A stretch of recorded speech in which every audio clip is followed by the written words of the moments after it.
இந்த கம்ப்ரஸர் மேல பட்டு ஷார்ட் சர்க்கியூட் ஆகி விபத்து ஏற்படக்கூட வாய்ப்பு. ஒரு ஃப்ரிட்ஜ் ஓட வேண்டிய இடத்துல 6 ஃப்ரிட்ஜுக்கான கரண்ட் பில்ல நீங்க கட்டுற மாதிரி இருக்கும். இதால நம்ம உயிருக்கு ஆபத்தாகிற அளவு கூட நம்ம சூழ்நிலை வந்துரும். நீங்க உடனே டெக்னீஷியனை கூப்பிட்டு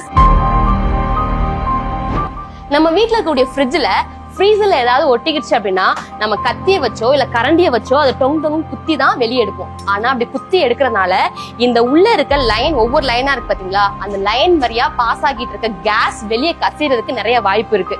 இது கேஸ் கசிஞ்சா என்ன அப்படின்னு கேட்டீங்கன்னா, இதால நம்ம உயிருக்கு ஆபத்தாகிற அளவு கூட நம்ம சூழ்நிலை வந்துரும். இந்த மாதிரி நமக்கே தெரியாம நம்ம பண்ற சின்ன சின்ன தப்புனாலதான் டிவில எல்லாம் அந்த ஃப்ரிட்ஜ் வெடிச்சு சில பேர் இறந்துட்டாங்க, சில பேர் உயிருக்கே கவலைக்கிடமா இருக்காங்க அப்படின்ற மாதிரி நியூஸ் கேட்கிறோம். நம்மளுக்கே தெரியாம பண்ற இந்த சின்ன சின்ன தப்புகளை எப்படிலாம் கண்ட்ரோல் பண்றது, நம்ம ஒவ்வொருத்தவங்க வீட்டுல இருக்கக்கூடிய இந்த ஃப்ரிட்ஜை எப்படிலாம் கண்ட்ரோல் பண்ணணும், இந்த ஃப்ரிட்ஜ் மூலமா வரக்கூடிய செலவை எப்படிலாம் குறைக்கலாம் அப்படின்றத பத்தினா சின்ன சின்ன டிப்ஸா இன்னைக்கு நம்ம பார்க்க போறோம்.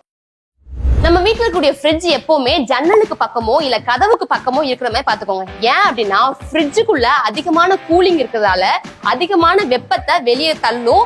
அந்த மாதிரி சமயத்துல நம்ம காத்து பக்கத்துல வச்சாதான் நமக்கு எந்த பாதிப்பும் வராம பாத்துக்க முடியும். நம்ம ஃப்ரிட்ஜ்ல எல்லாருமே பின்னாடி இந்த கம்பியை பார்த்திருப்போம். இது எதுக்காக அப்படின்னா, இந்த கீழே இருக்கக்கூடிய கம்ப்ரஸர்ல இருந்து தான் கேஸ் வந்து இது வழியா இப்படி வந்து இதுலயே உங்களுக்கு தெரியும், இது வழியா வந்து நம்ம ஃப்ரிட்ஜுக்கு தேவையான கேஸை வந்து கொடுக்கும்.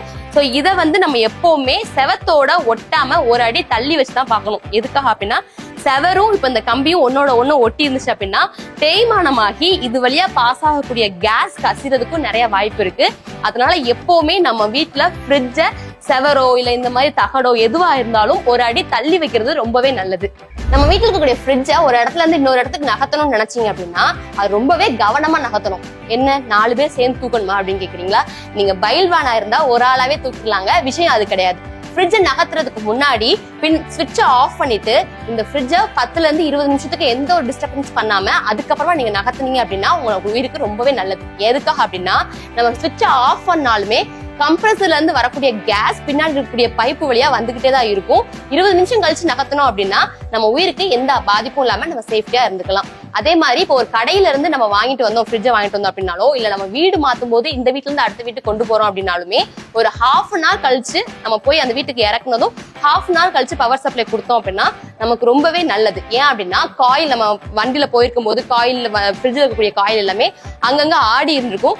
அந்த நேரத்துல நம்ம பவர் சப்ளை கொடுக்கும் போது ஃப்ரிட்ஜ் ஷார்ட் சர்க்கியூட் ஆக கூட நிறைய சான்சஸ் இருக்கு. நம்ம வீட்டு ஃப்ரிட்ஜுக்கு கீழே இதாங்க கம்ப்ரஸர். இந்த கம்ப்ரஸர்ல இருந்து தான் இந்த கேஸ் எல்லாமே ஃபார்வர்ட் ஆகி நம்ம ஃப்ரிட்ஜுக்கு தேவையான கேஸ் எல்லாமே போகும். இப்போ இந்த டப்பா இருக்கு பாத்தீங்களா, இங்கதான் வந்து தண்ணி வந்து நிறைய உள்ள இருக்கக்கூடிய வேஸ்ட் ஆகக்கூடிய தண்ணி எல்லாமே இங்கதான் வந்து சேவ் ஆகும். இந்த தண்ணி சில வீட்டுல நிறைய ரொம்பி கிடக்குற மாதிரி இருக்கும். அப்படி இருந்துச்சு அப்படின்னா இந்த கம்ப்ரஸர் மேல பட்டு ஷார்ட் சர்க்கியூட் ஆகி விபத்து ஏற்பட கூட வாய்ப்பு இருக்கு. அதனால இந்த நம்ம ஃப்ரிட்ஜை ஆஃப் பண்ணிட்டு இதுல தண்ணி நிறைய இருந்துச்சு அப்படின்னா இது கலட்டுற மாதிரி தான் இருக்கும். இதை கலட்டி நம்மளே ஊத்தி மறுபடியும் இதை ஃபிக்ஸ் பண்ணிக்கலாம். இல்ல உங்களுக்கு இதை கலட்ட பயமா இருந்துச்சு அப்படின்னா ஸ்பாஞ்சியோ இல்ல துணியோ ஏதோ வச்சு இது எல்லாத்தையுமே தண்ணியை பிழிஞ்சு வெளியே ஊத்திடலாம். இது எல்லாமே நம்ம பண்றதுக்கு முன்னாடி ஃப்ரிட்ஜை ஆஃப் பண்ணி வச்சிருக்கணுங்க. அதுல மட்டும் மறந்துடாதீங்க. முன்னாடி இருக்கக்கூடிய ஃப்ரிட்ஜ் எல்லாத்துலயுமே 134A அப்படின்னு சொல்லக்கூடிய கேஸ் தான் வந்துச்சு. ஆனா இந்த கேஸ் சுற்றுப்புற சூழலுக்கு ரொம்பவே பாதிப்பை ஏற்படுத்து அப்படின்றதுக்காக இப்போலாம் R600A அப்படின்ற கேஸ் தான் வருது. இந்த கேஸ் வந்து நம்ம வீட்டுல சிலிண்டர்ல இருக்கக்கூடிய LPG கேஸ் அளவுக்கு தீப்பற்ற அளவு வாய்ப்பு இருக்கான். அதனாலதான் ஃப்ரிட்ஜை சுத்தி வெப்ப பகுதி இல்லாம காத்தோட்டமான இடத்துல வைக்கணும் அப்படின்னு சொன்னேன்.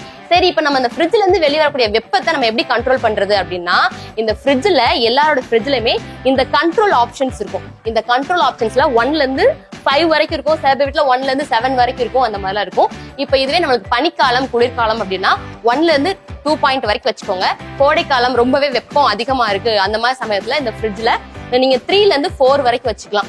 அப்போ அதுக்கு மேல போனீங்க அப்படின்னா வெளியே வந்து வெப்பம் அதிகமா நம்மளுக்கு கிடைக்கும். அப்ப எதுக்காக 7 பாயிண்ட் வரை கொடுத்துருக்காங்க, எதுக்காக 5 பாயிண்ட் வரை கொடுத்துருக்காங்க அப்படின்னு கேட்டீங்கன்னா, நம்ம கிட்ட இப்போ ஒரு பைக் இருக்கு, அது 150cc கொடுத்துருப்பாங்க. அதுக்காக நம்ம 150க்கு ஸ்பீட்ல போக மாட்டோம் இல்லையா? அதே மாதிரிதான் நம்மளோட உயிருக்கான சேஃப்டியா தான் 7 பாயிண்ட் வரைக்கும் பயன்படுத்தாம அந்தந்த காலத்துக்கு அதுக்கு ஏத்த மாதிரி பயன்படுத்தணும் அப்படின்னா நமக்கு ரொம்ப சேஃப்டி. சில பேரோட ஃப்ரிட்ஜ்ல வந்து இந்தந்த பாயிண்ட்ல யூஸ் பண்ணா ரொம்ப நல்லது அப்படின்னு அவங்களே ஒரு கார்டு கொடுத்துருப்பாங்க, இல்லாட்டி இந்த இடத்துல எழுதி ஒட்டிருப்பாங்க. அதுபடியும் அவங்க யூஸ் பண்ணிக்கலாம். நம்ம ஃப்ரிட்ஜ்ல இருக்கக்கூடிய கூலிங்க கண்ட்ரோலா வச்சுக்கிறதுக்கு தெர்மோஸ்டாட் கண்ட்ரோல் தான் ரொம்ப முக்கியமானது. இந்த தெர்மோஸ்டாட் கண்ட்ரோல் கரெக்டா இல்லாம இருந்துச்சு அப்படின்னா உங்க வீட்டுல ஒரு ஃப்ரிட்ஜ் ஓட வேண்டிய இடத்துல 6 ஃப்ரிட்ஜுக்கான கரண்ட் பில்ல நீங்க கட்டுற மாதிரி இருக்கும். ஐயோ, அப்ப அந்த தெர்மோஸ்டாட் எப்படி கரெக்டா இருக்கா இல்ல நம்ம செக் பண்றது அப்படின்னு நினைச்சீங்கன்னா, இந்த ஃப்ரிட்ஜ்ல ஃப்ரீசர்ல ஐஸ் கட்டி நிறைய இருக்கும்போது நம்ம டீஃப்ரோஸ் பண்ணுவோம் இல்லையா, அந்த மாதிரி டீஃப்ரோஸ் பண்ணிடுங்க. டீஃப்ரோஸ் பண்ணினீங்க அப்படின்னா அந்த உள்ள இருக்கக்கூடிய ஐஸ் கட்டி எல்லாமே கரைஞ்சு தனியா போயிடுச்சு